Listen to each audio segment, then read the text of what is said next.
दोस्तों नमस्कार। मैं हूँ रेखा उपाध्याय। अपने यूट्यूब चैनल पे आप सभी का स्वागत करती हूँ। आज एक बहुत प्यारा कजरी गीत सुनाने जा रहे हैं। इसको अच्छा लगे तो कमेंट में जरूर बताना। रेलिया रोक टिकट के बाबू हम बनारस जइबै ना। रेलिया रोक टिकट के बाबू हम बनारस जइबै ना। हम बनारस जइबै ना। रेलिया रोक टिकट के बाबू हम बनारस जइबै ना।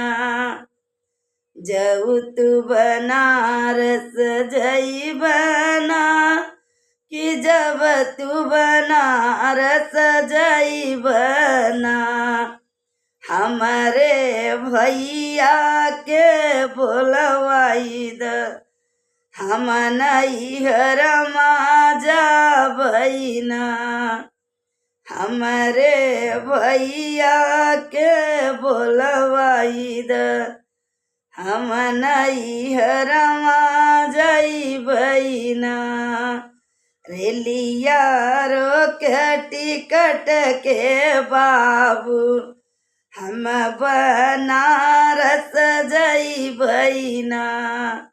रेलिया रोक टिकट के बाबू हम बनारस जइबै ना। जऊ तू जाबू अपने नहीं हरवा जब तू जाबू नहीं हरवाना। जितना लागल मोर रुपैया उतना देही के जायू ना। जितना लागल मोर रुपैया उतना देही के जायू ना। रेलिया रोक टिकट के बाबू हम बनारस जबै ना। रेलिया रोक टिकट के बाबू हम बनारस जइबै ना। जितना लागल रुपैया उतना दई के जाबै ना। उतना दई के जाबै ना।